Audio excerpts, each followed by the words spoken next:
So thank you very much for coming. It's great to see. It's a little fewer people than I expected, but I expected it anyways, and so I have a workaround. So what I want to try to do is actually make a lightning talk about Trustlines, and the purpose of the lightning talk is to get you to be familiar with some of the main concepts that we work with, and then hopefully it should irritate you enough to want to ask some questions about the stuff that is missing for you to understand the whole picture. And then I have a really long talk, which we can look at the specific examples if you have some questions that you don't get. So if you have any questions while I'm talking or afterwards, just interrupt me. We can even get rid of this. I think it's only for the recording. Then we can just take it from there, right? So Trustlines, what we're going to do now is a Trustlines overview. We're just going to talk about 5 different concepts that we're working with and basically what it is that we're trying to achieve.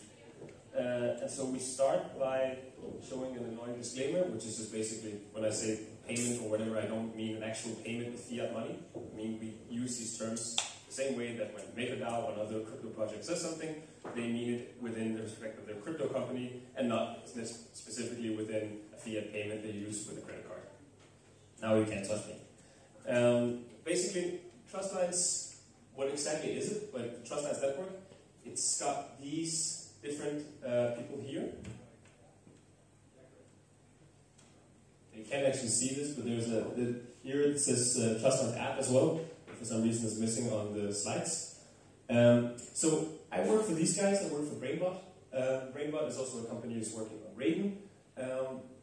We are contributing to the Trustlines protocol, which is basically a protocol you can use to create a giant trust graph. And we're going to explore that in a bit. The Trustlines Foundation is someone who supports the development of this. They're a non-profit, and they think that if we had a trust graph, they could use this for financial inclusion. That's kind of their goal in this world. Auxiliary is a company that develops a mobile app. So the idea is that this trust graph that we try to build should be interfaced with at some point on a device. And we think, or Auxiliary thinks, that this is something you can do with a mobile app. And so they built that. And down here it says mobile app. You can't see that for some reason. So the Trustlines protocol is basically just like a giant software stack that we have to create a trust graph. So we think that one of the use cases, or one of the not yet well explored use cases of blockchain is actually not necessarily having stuff being trustless, but being able to define who you actually trust in the real world, and then not having to trust that when you choose to store that online, that someone can alter it, or someone can later say this is void, or this doesn't actually count. But that's so that you have a trustless guarantee that those who you choose to trust is stored on a blockchain and you can't tamper with that. And we think that if we were to build a protocol stack around that, we could have some really interesting use cases. And we're going to look at some of the most amazing use cases later. And some of them totally avoid or includes cats, especially kitties.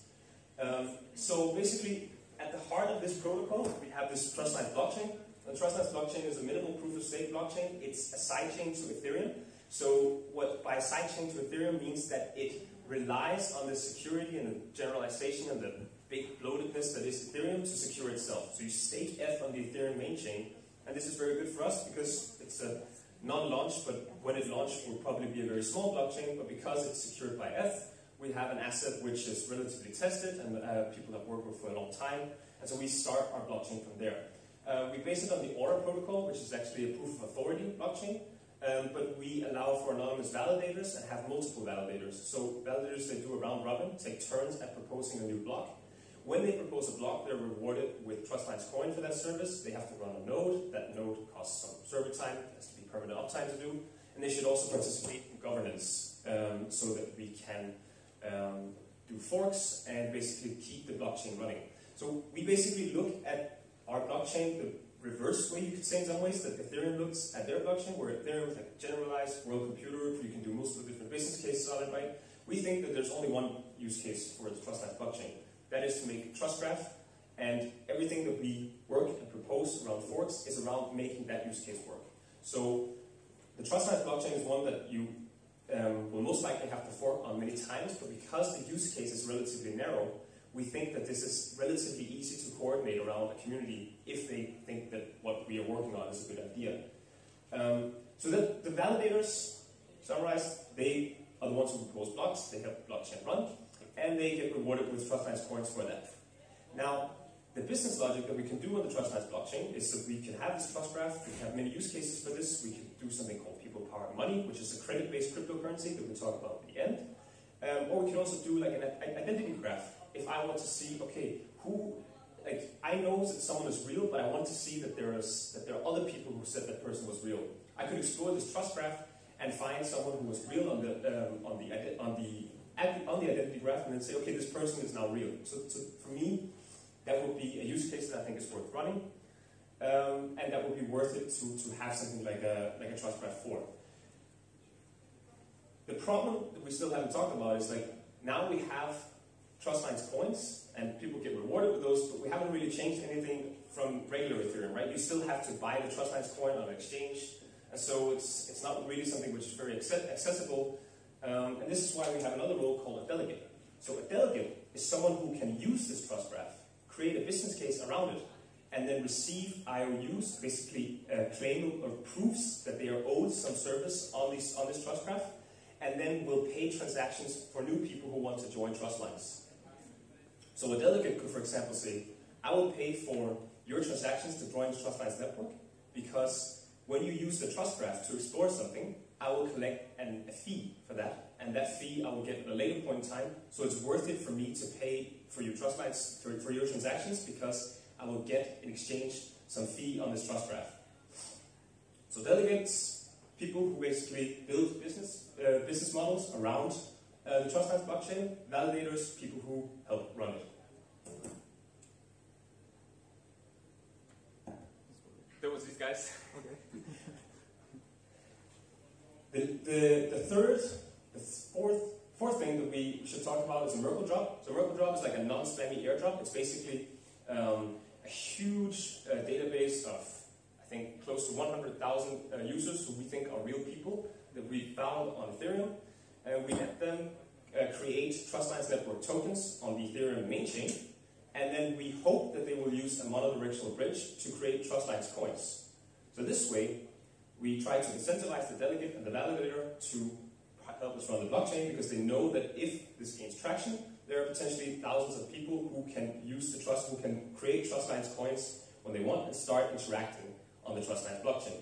So the Merkle drop is basically just like a big database. You can use a web service online, which is not decentralized in any way. It's just that it stores a large Merkle tree of people, and then you can submit an address, and you can create your own Merkle proof for that. You can submit that Merkle proof to a Merkle proof smart contract, and that will give you Trustlines Network tokens, which is an ERC20 token on the Ethereum main chain that you can then use to create Trustlines coins and then interact with the Trustlines blockchain. So, what? Yes? Is it some sort of Merkle mining used by live people? No, but actually we were quite inspired by how they do it. So we just have a large database of addresses, and we create a Merkle tree from this because we cannot store this large database of addresses on chain. But because you can create a Merkle proof, you can then prove that you have that you were included, your address was included on this database, and then you will get Trustlines tokens. How did you pick up the addresses? I did some research. It took a lot of time. Basically, actually what I did was I looked at different companies who did ICOs, and we used some scripts to see who was real people, and to look at who had transactions that were large enough. And then we use best practice, right? It's not a foolproof method, but it's good enough. What the fuck are we doing all this for? This is like a hugely complicated thing, and why this trust graph? What is so special about it? So what I think is really special about it is people powered money. This is for me, this is the primary motivation behind why we should do all this. So people powered money is a credit-based cryptocurrency based on mutual credit. It revolves around people defining who they trust in the real world. So if I know and trust you, I give you a trust line of $10, and you can give me a trust line of $10.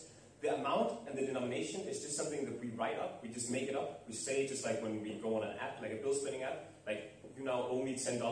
There's no proof of that, right? It's just based on two people who trust each other. But unlike the bill splitting app, where it's run by some accounting company or some company who can close your account, this is trustless, right? You can't stop. Like once we create this trust line, it's there forever. And we can use these trust lines and this credit that people give each other to create a giant graph of credit. And in this credit, in this giant trust graph, it's actually possible to make it work as a payment method. So even though I don't know you or trust you, I can pay, for example, Annette over here. If I would send $5 to you and you would have a trust line with her, you would send $5 to her. This works because I have credit with you and I can draw on that credit at any point in time. And if you also gave her credit, or she also gave you credit, you could draw on that credit at any point in time. So I could send you 5 and you could send her 5. And then I would actually have made a payment to Annette because she would now have more credit available on one trust line that she could not have had before. So the advantage or the cool part of doing something like this is that it goes back to sort of a root of what cryptocurrency was envisioned to be, like a cryptocurrency, a digital form of payment that is created outside of a government, that cannot be controlled by anyone, and that is possible to use without a bank account or ID. And this is actually possible to do with, or we think it's possible to do this with this kind of setup. And I'm not sure if I understand it correctly, but let's say that I would settle the debt on it. Yep. And but on-chain, it will be still written that there is some trust line between us, although I closed it already.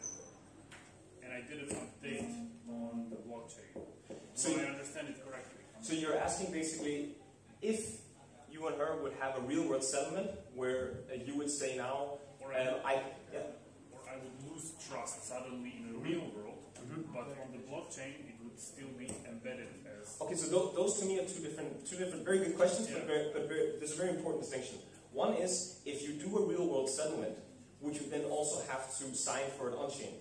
Yes, you would, but you would. So if you gave her $10, because you should only give trust lines to people that you actually trust, and because you are the one who takes on all the risk, just like when you give credit to someone for that, you would give her $10, and then she would sign now that you now have $10 more credit, or reduce the balance of the imbalance of the trust line to 0.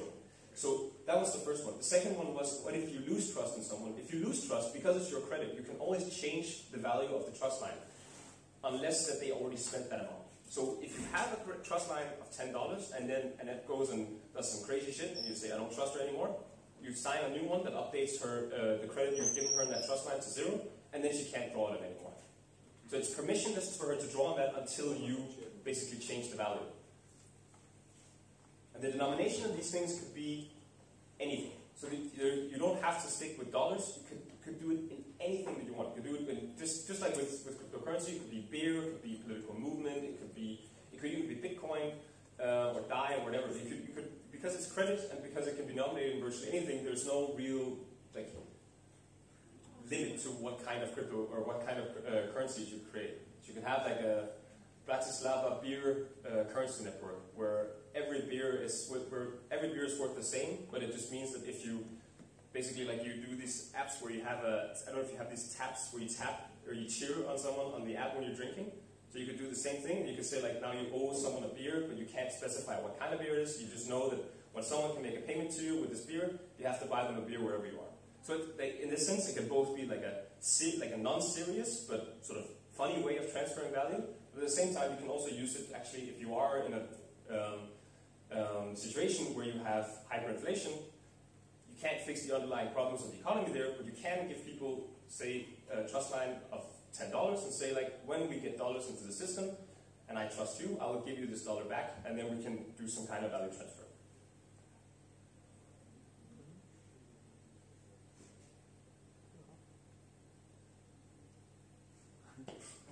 That's all I have. I have lots of visuals to explain how it works, and I'm happy to go into detail with it. But this is basically the use case and what we're trying to launch a blockchain for. We worked on this for almost 3 years now. Originally it was working on Ethereum. We had an app for it, and we realized it doesn't scale on Ethereum, and it will never scale unless we get proof of stake, which we hope we get at some point. But until then, we can do a sidechain and actually launch it by ourselves, and we can always go back on the Ethereum main chain. And why doesn't scale on Ethereum? So we specify, we have a document called the Trustlines 101, which is like a specification document coming out. But here we define that we should have transactions that cost less than 0.01 cent, and we should have 10 million of transactions daily. And this is basically, if we can't meet these standards, we don't have a working product. Because if you want to make something like People Powered Money work, you would actually be crazy enough to go and say, hey, people in Venezuela, we try to help you and give you a different kind of cryptocurrency. This one you don't have to buy with DAI first or have some kind of money. This one you can just create out of thin air with people you trust. If you want to have something working like that, you need to have, like very cheap and very fast transaction finality. So also it's not, I don't know proof of stake well enough to give you complete detail of how it's different than generalized proof of stake, but it is not as secure as Ethereum's proof of stake most likely will be. But the way that we solve this is because we have a narrow use case and we have no problem forking many, many times. This way that if we have an unexpected attack, we can always fork. And if we have a smaller community who all believes in this use case, it shouldn't be so hard for us to coordinate a fork. As I think it will be for, or it's a little more difficult for Ethereum to do because it's such a large community with people who have different incentives and things they work on. What about using for this like Raiden network or some structure which is called Rainbow network? It's a very good question. So the problem you have with Raiden is that with Raiden, the whole point of what you want to do with Raiden is you want to take the security of a blockchain, right, and then take it off chain. So with Raiden, you need to collateralize your payment channel. Raiden is not trustless in any way if it's not collateralized. And with Trustlines, we exactly want to do the opposite. We want to give people who don't have money cryptocurrency. And so we can't really give them that if we don't. Like if we do Raiden, we would say, yeah, you just got to have like 10 at first, and then you can be part of this great currency network we're making. But we think that does not really, that doesn't have the same growth vector as if when people can just say, hey, now I create like a trust line of 10, and we store it on the blockchain, then that's actually valuable because you and I agree that it's valuable. That has much faster growth potential. That means everybody can like join your network and make how much they want. Okay? Only thing you need to join the Trustlines network is a trust line from a friend. And that's all you need. And joining the network, I think it's like one transaction on Ethereum. Yeah, on the Trustlines blockchain, yeah. So you create a you store in a smart contract, which is a currency network. Here you store a trust line, and then a trust line is between always between two different addresses, and it indicates an imbalance if there is one, and then it indicates the credit line. So there's two opposing credit lines, one for one party and one for the other. And that's what you sign for when you create the first trust line. Did you think about use the parachain for this sort of, or because you can set your Yes. own piece? Okay. Would you think about the parachain for these trust lines, or not? Are you able to build on top of the Ethereum 2.0, or? We thought about both of these, but they are not ready yet. So this is definitely not something that we would remove using, or we will not remove this option. Like basically, what we thought was we can have this ready before any of the other things are ready. If they are, okay, then I don't see why we wouldn't consider going there. If the tech is better, I mean, we're pretty agnostic. Like this is what we're working on, right? So, and there's plenty of stuff to do here as well. Like there's relay servers as well to explore the graph that also has to be created. I didn't mention that because it's less interesting, but that's also a big challenge. So if Parachain or Pocket, whatever, if anyone can come with a better solution for a blockchain, then I think we would consider it. Okay. It's the trust lines. It has also some token, or it's a protocol. Yes, the Trustlines blockchain has a token. It needs a token because you need to pay for transactions to store the transactions on the blockchain. So the incentive layer we try to create is basically that end users should never really care about the Trustlines token. The Trustlines token, or Trustlines coin, is something that people who are interested in cryptocurrency should trade or whatever, and people who are validators should see as valuable enough to that they want to run a validator node, and delegates should see the use case of People Power Money or whatever other use case people make on the Trustlines protocol as significant enough that they will pay for people's transactions with Trustlines coin. Because we want the people who join the Trustlines network should not have to buy the Trustlines token or the Trustlines coin. That's the whole end game of this. If we end up in a scenario where we say, okay, now we launch this in Venezuela, but you have to buy a Trustlines coin first, then we don't solve anything, because then you could have just used Ethereum or DAI already, which is, yeah, those are already pretty good solutions. But the problem with them is you have to buy them on an exchange. So what happens when some, for example, I create the credit line or trust line with Anet for 100 Bitcoin, and there is another trust line for just 10 Bitcoin, and can I like shuffle with it? This is actually a really good question. So this I would like to show you a visual, because I think it's easier to explain this way. But basically what you're asking is the fungibility of different trust lines. How does that work? So let's take an example, which is like a Sybil attack. So if Eve, like evil Eve, realizes that if it's just credit, why wouldn't she not just create 3 fake accounts and then give herself like 10 million in trust lines? That's basically what you mean, right? Yeah. As create fake credit that she could use in that world. So this doesn't work because Alice is the one who controls the value that Eve can spend in their trust line. Always Alice. So Alice will not give Eve another trust line because she knows Eve in the real world and she trusts Eve, mistakenly so, but she actually trusts her. So she wouldn't give another account $10 because that would be only her risk to do so. And if she would do that, she would be the one who loses it. And she also wouldn't give her $10 million because she knows that she can't repay it. So Alice doesn't gain anything from giving Eve $10 million. It's only like if I would give you $100 and you say you pay me back. Like, I don't gain anything from that, right? I just take on a huge risk. And if Alice would do that, the system is a bit cruel, but it's basically only Alice who can lose on that. No, so the rest of the nodes in the network are actually secured from someone being cheated by an evil Eve person because they don't care about the relationship that Alice and Eve have. That's Alice's business only. Does that answer your question, someone?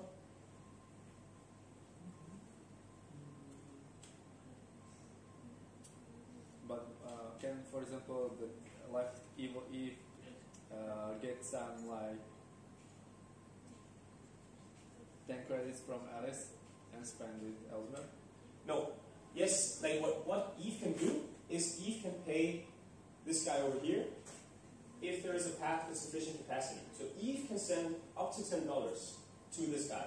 He can send 10 to Alice, and if Alice has a path with sufficient capacity to this guy, then Alice will send 10 to him. And that works fine for everyone because Alice has the exact same amount of credit. Her net balance is the same, right? She has more credit here, or she has less credit here, but more credit available here. And this guy now has more credit, and so they probably agreed to some value exchange for this. He gave her a bicycle or whatever. And Alice, or Eve now has less money. So that can work, and that's how the system is intended, right? Like wallet banking, we basically use nodes to transfer, but while the value actually never leaves the trust line. So we do these value transfers without actually technically transferring value. But Eve cannot take this $10 that she has and then go and trade it directly with this guy. So she can't say to him, you now owe me $10 because I have a trust line with Alice. That's completely irrelevant to him. So how is the difference this and Lightning Network? Lightning Network is backed by collateral. So you can only open a payment channel in Lightning Network if you deposit an amount, the exact same amount on chain. Okay. So if you want to open a payment channel, I don't know Lightning Network. Okay, Bitcoin so much, but yeah. Alice and you can open like 10, 100, 1,000 and... You have to submit, like if you want to open a payment channel, you have to submit that exact amount on the blockchain. They both the mega agreement we are opening Yes. like 110 in this case, yeah? No, here they don't submit anything to the blockchain. They only sign that this information is stored on the blockchain, but they don't actually back it with anything else than what they trust each other with. Yeah, but there is a 10 on the Alice side and on the Eve side is 10. Yes. That means they agree on the 10? Yes. So they back it with the trust that they have in each other. Okay. But they don't back it with any other value. The same way that when you go and use a bill splitting app, you don't back it with anything. You Backed simply by just- trust, yeah. Yes, it's backed by individual trust relationships, but the fact that it exists on there is trustless. So all the other nodes in the network know that everyone else is playing by the same rules, and so therefore they can agree to use transfers on this because they know that the value of these things cannot suddenly be removed, right? BrainBot or some other company cannot go out now and say, we shut it down, or the validators can say, we don't want to have the network anymore. So the network, once it creates, is run individually by these trust relationships, and it can't actually be stopped. That's sort of where. How does the network prevent against spam attack? So simple attacks, or what do you mean spam attacks? Like spamming, like creating like bunch of accounts and transacting like in every second between them. Yeah. Wait, for example, on the left side or on the right side, the bigger network, I can set up like with some script like maybe million accounts. And who would you transact with? Between them. How? With some script or something like that. Yes, maybe question. So that's like if prevented you, from Maybe because of the like fee, what there is if some you fee. want to send the money to the girl on the left? So is there still some fee? if you can make yourself the bigger bubble than you are in the network or something like that, transacting between you, but it will be like fake volume, so you will be like on the edge of the graph. Yeah, we could, like, Eve could have 10 billion nodes here, and she could transact with herself. But what And yes, so what you're asking is, if she would do that, then in that currency network, would it maybe bloat the blockchain so much that the transaction would slow down? Yeah, so that could happen. Well, the way you can limit this is in a smart contract, or in the currency network contract, you can define how many trust lines people can create with each other, and so that's limited. So you say in the euro currency network, everyone can only have 10 trust lines. Or the values can never be, well, in this case, it actually doesn't matter what the value, but you can also control the value. Say that the trust line can never have a higher value of, let's say, $1,000. So that would probably be the simplest way to solve that. But generally speaking, like this idea that you create many nodes, you cannot actually transact with the network, because some people you can cheat for sure, but the vast majority of people also, if you think about it logically, would not go and give someone that they don't know credit, especially not if it actually is perceived as valuable.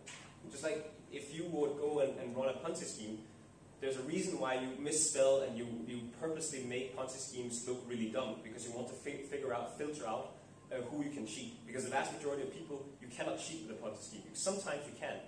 And so it's a little bit same here. It's not immune, like some people can be cheated by this, but if you want to talk about the health of the network, the vast majority of people would not give credit out to someone, at least I think, to someone that they don't actually trust in the real world.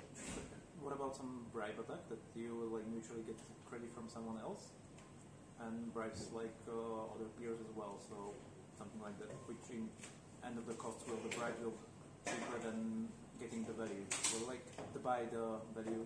Again, I can't say for sure because I don't know, but I think it sounds like pretty expensive to do. Depends on the value. Like if you want a better attack vector, I would say it's just like point a gun at you and say, give me a trust line of 1,000, or I'll shoot you. But that works here, just like it works with the real world. You can get money with violence. But I think the bribery one is a very expensive way of doing something that you could just easily do. Okay. And what about in the privacy of the trust lines, that everybody's like it's publicly known, or?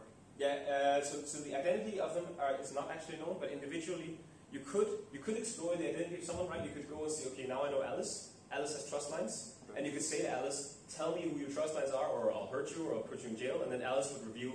That you can actually do. So that is a real attack. Okay. Yeah, you could do this. You could be a lot of work, but if you would have a government who was really pissed off at this, then they could. So you can scan the do network. that. Okay. Yeah. And reveal the connections. Okay, Yeah. and the connections are somehow what they are using for some privacy things. So it's pseudo-anonymous accounts. So it's the same with Ethereum, right? It's an identity, which is just an address, and when it signs, it doesn't reveal its identity in any way. Okay, but the credit is now publicly known for everyone, or? Yes, the credit, the value between different trust lines is stored on chain, yeah, and it's publicly readable. Okay. But you don't know the identity of the addresses. The same way that when you send a transaction on Ethereum, you don't know who it is. You can identify the strong trust, right? So Coming in? you can identify the strong connections between few nodes, right? Yeah, so if there's high value, you can say that these people really trust each other, yeah. But you could also be running into actually one of the disadvantages you have in this is that you can't really tell a simple attack from a really valuable Trustlines network as easily, right? Because you could have just as easily just had a bunch of fake accounts who just really trusted each other, but you wouldn't know because you don't know the identity of them. Whereas the people who actually are transacting real stuff and are actually having a valuable network, they would not experience this. So the person who is interested in having a fake network or who is interested in finding out who people are, he could be just exploring a fake network, but he wouldn't know because he's not part of the network, and so he cannot actually explore it. Okay, is there any other singleton attack or something like that? Could be there some trust bottleneck in some one node or something like that? How do you mean? When you have just a few clouds of the trusts or something like that, you need somehow build up the trust between the group parties or something like that. If you don't have great interconnected networks of the mutual groups, you need to So do you mean about liquidity in the network? Like liquidity of the trust by trust like that. That is like if a network isn't big enough, then you can have liquidity problems. Yeah. Okay. You could say like if the network is useful, it should grow by itself because people should give each other more. Like I would if I see that it works and I'm using Trustlines in the crypto community when we're out eating or sharing cabs or something, we do this, and then if it continues to be valuable for me, then I would start also suggesting my friends that they would use it. So even if it doesn't work in the beginning, we would use fiat, right? And then we would just, when Trustlines works, we use it. But it cannot really replace fiat, right? Fiat is way more efficient. And so fiat is fucking efficient, right? You can pay anyone in the world with it. It's super fast. It's super cheap. Like fiat is a really good system for if you are in the Western world and you have a credit card. It's super. But Trustlines, you can use it sometimes, and it can be a thing that you basically store credit in that becomes useful. So instead of having many different bill splitting apps where you have some credit relationship, you can pool them together and then get more utility out of that. But it's not necessarily something that could replace a fiat system for you. If you are in a different part of the world where you have like hyperinflation or something, then if Trustlines would start working, I think personally that it would grow at a much faster rate, because whenever people could use it, they would use it, because it would be in an order of, okay, I would prefer to use real dollars, but they don't exist here. I don't have them. I have to wait a week to get them, and they get sent in from like a foreign country. They're very scarce. I would then secondly prefer to use a credit kind of dollar where I could prove that I am owed a dollar as well as possible. And then the last option I would use is the currency which is in hyperinflation, because it's not worth anything. What if in the case somebody would like to sell their credit? Like the gaming, like I will just say sell my credit for the money, and somebody will like take use of it against somebody else. So you could sell your account to someone. Yeah. So if you would do that, you would have broken my trust, and then I would, if I didn't agree to it, like you could show me that transaction and say, hey, I want to get rid of my Trustlines account. I'll sell it to someone. Do you mind? And I would say, that's good for me, that's okay, like I trust you. Or I would say, what the fuck, I don't trust you anymore, and then I would reduce your Trustline to 0, and that would basically be the end of it. Okay, so actually you can create a secondary market for the trust. Yes, but that's possible, yeah. Okay. I would say it's challenging, because if you wanted to sell your account, like I always have the advantage of that, right? I can just say, okay, I don't respect it anymore, or I don't. If you give me a cut, then yeah, sure, I'll keep this Trustline open, but I'm gonna close it as soon as possible because you sold it to someone who I don't actually trust. But you can still, it's like buyers, right? You can sell somebody till other Yeah. party closes, you don't know. Yeah. But probably if you want to sell the account, you can sell it and nobody knows. Yeah, I would know. right? Because I don't give trust lines out to, I would give trust lines out to someone that I actually trust. Like, you guys are nice guys, but I wouldn't give you guys trust lines. I would give trust lines to Jacob, my colleague, who is someone that I have a financial relationship with, right? We live in the same flat, we split money all the time. I would give a trust line to my mom. I would give a trust line to my friend, like maybe 5 or 6 people in the world, or maybe 10 or something.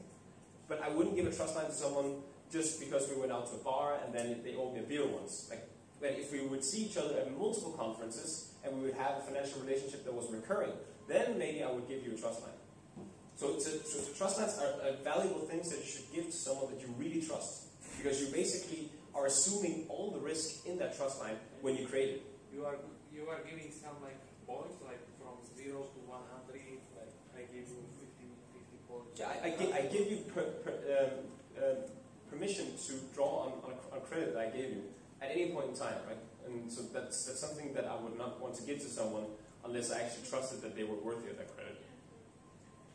Right now, the reputation is based only address without any identity, real world. No, it's based exactly only on real world identity. So there, because I didn't catch it, like it's going to be some identity verification.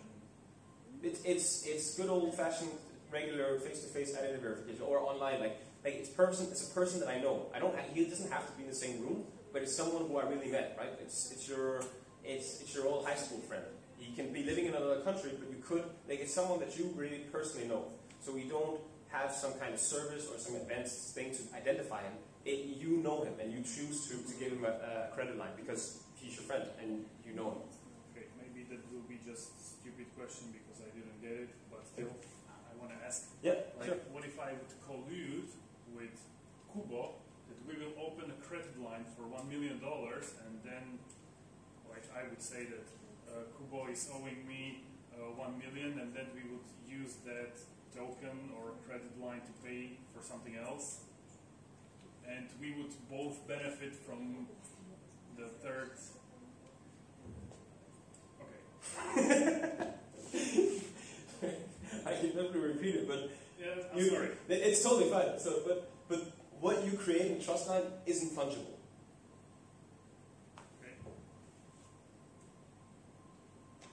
Let's look at how a trust line payment works. Right? We have a graph.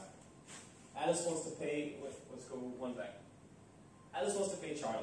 They are strangers, right? So you have a trust line with someone who is a real friend, Bob. But now you want to pay Charlie. And Charlie is a stranger, so you don't know him and he doesn't know you. He will not give you credit because he's not a friend of yours. And you don't want to give him credit because he's not a friend of yours. You have nothing to win from giving someone that you don't trust in the real world free money. Then you're basically just taking on a giant risk without any kind of reward. Just like if someone goes up in the street to you and say, hey, can I borrow $100? You wouldn't borrow them $100 because $100 is valuable to you. So in this scenario, trust lines is something valuable that you give out only to people that you trust. And so you can use a path of connected trust lines to look for someone that you can pay a stranger to. So in your case here, with your friend Bob, you guys have a trust line, right? It's worth $10. You can pay Charlie because Bob and Charlie has the same kind of real-world trust relationship that you do. Okay, so you're paying. There has to be some path. There has to be a path with sufficient capacity. Okay. And the path is determined by the people who trust each other. So they assume the risk. If you would go and create a trust line of $1 billion each, that's fine. But it's meaningless to have a trust line which is valued at $1 billion unless you can actually produce $1 billion. And even if it is worth $1 billion, it doesn't change the fact that Bob and Charlie's trust line is only worth $10. You can't force more credit into a trust line worth $10 than what is there. That's limited by and controlled by these people. And what happens then is, right, the balances are updated. Now Bob has more credit available here, and he has less available here, but the exact same amount. So he facilitates the transfer, but his net balance remains unchanged. And Alice has less available, which was that's the point, right? She wanted to pay someone. And Charlie now has more money available. So he says, like, that's good for me. This is basically a service that I received from Alice. I got additional credit in a trust line that I find valuable. And the important thing here is the only way that Charlie can get this is by the service of what Alice is offering. So Charlie could ask Bob for more credit, but only this way can he get more credit without actually having to borrow it from Bob. This way, he actually gets something valuable. So it doesn't work the same way as a payment, a fiat payment, but it's a payment in kind because he receives something which he perceives as valuable and is willing to exchange that for whatever, right? Like a duck or something. So it's like escrow. No, escrow. Yeah. Or How so? you just trust between. Oh, wow. I think it's not like escrow. It's like Hawala banking. It's like you have a correspondence. You have a teller. And you go to the teller and you say, hey, I want to send $100 to someone in Iran. And then he calls another teller and he says, now there is $100 less in your book and $100 less in my book, $100 more in yours. And then he pays out in cash to someone else there. And then they have to trust each other. And they have a teller network. But basically the difference here is that everyone is a teller in trust lines. Everyone is a creator of credit and a user of credit. Okay. My other question is like, what about the trust in the space and time? Is like the infinite trust, or is like it's devalued by design? This is a good question. Actually, I don't have a specific answer to this, but over a long time, a trust line should be less valuable, right? Yeah, you should let some inflation in the trust, right? Yeah, or maybe it should grow. Like the longer a trust line is open and the more transfers, imbalances that have been created, it's actually an indication of value, right? That means that this trust line facilitates many payments. And that people use it, and the people who continue to use it actually continue to trust each other. So I guess then it could actually grow. Okay. But maybe it don't make sense with this because I don't actually know how it should evolve over time. Like one thing you can do is you can have interest in the system, but that's basically made by maxing out a trust line, and then you can increase the capacity of the trust line with an added interest fee. But that's not related to time. That's really related to risk appetite. Another question would be like how you can secure your majority of the network if somebody will build some exit scam strategy or something like that. Like I'm controlling like let's say the 100 nodes from the network of 300 nodes, and like suddenly do some exit scam and do the. How are you controlling three? So are you talking about validator nodes now? Or are you talking about trust lines? Identity right now. Sorry? Just the identities or something like that. And then what would you exit scan with? Oh, with the whole value. I would like make the transfers, and suddenly I will pay them or pay it out or something like that, or take the value from the others, something like that. But if you have 300 nodes that are all controlled by you. Yeah, something like 300 nodes from the whole network and 100 nodes are controlled by me. So I'm somewhere in the middle of the network and I already built some credit. Those nodes are not valuable. So credit that you create with yourself has zero value. It's completely valid. Has no value. Previously I built a legit credit, like normal transfers. Everything works out with the others, and I have got connection with other networks as well. And I'm somewhere in the middle of the graph already, and I just pull out my value out of the. So you were saying basically that you had managed to convince many different people to give you trust lines. You were a very persuasive person, and you managed to just convince many people to give you trust lines. Yet, I don't think that this is a realistic scenario, but the fundamental design is such that if you would do this, the people who would have chosen to give you this credit, they would be the ones who lost. Okay. Everyone who you had a trust line with, if you had an imbalance in their favor, like you owed them money, and you disappeared, you would have scammed them, and they would have lost all their money or whatever they traded for this credit. They lost. And have you thought about the insurance for the value of the trust? No, but if you're interested in building that, we can talk. Actually, this is the base on the something like this is mutual. Yeah. It's not a debt. It's actually an IOU. Like it's a debt is a legal claim on money, right? And this is an informal agreement. I trust you and I give you the opportunity to spend precisely. But it's an IOU. It's like go to a bar. I borrow you $100. We agree. We write it down on a piece of paper. We use an app. Whatever. We can't prove it legally. If you disappear tomorrow and I can't go to court and say this guy bought, like I bought beer for this guy. I can't even produce a receipt and say, here are 2 beers. This guy drank one of the beers and didn't pay me back. You could never, realistically, you could never prove that. This is good for like small Yes. amounts, like Yes. 10 euros or Small amounts that you're potentially willing to lose. That's what it's good for. And do you think it could be these trust lines, the whole data set, the whole network could be used with some TCR market? Some TCR market. Yeah, token curated registries. I had this question before. To be honest, I don't know because I don't know enough about token curated registries to really understand what the value is of it. I think it's like it seems interesting, but I don't really get what it is that you wanted to do with. You can like make within the Aragon, the juries could be like part of the trust lines of the network because they are highly trusted. Yeah. So it could be like the big challenge to decide it's true or not. So you can have a permission trust lines network where you decide who gets trust lines, and then you have some kind of. No, it's always well. I mean, I'm the trusted jury by the trust line networks, and I can participate as a jury in some TCR court to decide of the real scenario or something like that. I'm not sure. Just explanation. Okay, that's it. Okay. Anyways, do you guys want to sign up to be trust lines validators? how is the like average or median the value of the people and Sorry, come again? how is the average value of this connection, these trust lines between the people? Like how much they put? What do you 10 expect? euro What or do you 20 expect euro? to be like at the prices of the fees you It described? depends on where you are in the world. I would say like here, $50 tops, $100 maybe. We used it. France, they have like $100.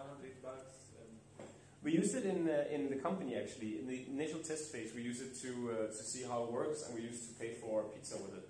Like we would pay for pizza in the real world, but then when I paid, people would pay me in trust lines, and there we had like I think the largest trust lines was limited to $100 or something, and this worked pretty well. Like the problem you have in a small company is at some point everyone has a trust line with each other, and then it becomes sort of meaningless. It's more interesting when you have someone that you don't actually trust.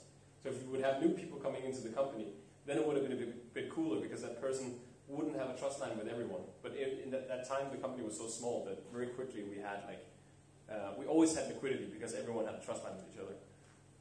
Actually, it's like decentralized debt, if I understand it. Yeah, I think yes. You really decentralize the debt. Like a banking system where everyone's is a bank. It's banking system on steroids, I think. And that's pretty much all I have. Okay, then maybe in Europe there is like $100, but when you go to Africa, maybe it's like $1 or maybe 5. Yeah, exactly. That's why the blockchain that we try to launch should have super cheap transactions, because it should be realistic for someone to pay for milk in a third world country using trust lines. And if that doesn't work, then there's a big part of the use case which doesn't make sense. Do you have application for mobile or? Yeah. It's, everybody can install it. We try to have a version ready for it by DEFCON actually, and then we want to make a game where people can get beers, but they have to have a trust line to get the free beers. So not free, but they have to create a trust line, and then they can pay for the beers using the trust lines. Then we give trust lines out to people that we really trust at DEFCON, like some companies that we know quite well, and then we say you can be part of the beer network, and then at the event we say you can get a beer, but you must have a path with sufficient capacity to do it. Or we thought about it in a different way. We could say, okay, we don't decide who we trust yet because we need to move fast. We just everyone in the company gives 10 trust lines to people at DEFCON, and so I think we're 10 people who's going right. There's like 100 trust lines, and if they then if at least one of them would give one trust line, then we're pretty much covered, and then we could invite everyone at DEFCON and. See who has figured out that they could just create, like if they could create a 1,000 beer trust line, then they could get infinite beers. I can build a business. Trust me, please. But I think this would be the best way actually to show that it works, because they would, like, the people who would get the trust lines, they would say, this is stupid. We just create like a trust line of 1,000, and then we can have infinite beers. But then they would try to pay us when our trust lines were maxed out, and they would say, hey, please, can you give me more? And we would say no, because it's our beers, and we actually have to give them back to you, and we're maxed out. So like this way you could show people, I think it would be the best way to show people that when someone actually has value on the system, they're incentivized to use it quite wisely. Like the people who don't have anything to lose, they will try to fuck around with it. But those people who actually want to use it for something valuable, they are going to be pretty careful about who they give trust lines to, because they actually have to, give something when they give a trust line. You trust the people. Are there any other questions? Pretty much is it. So I think, thank you. Okay. Thank you.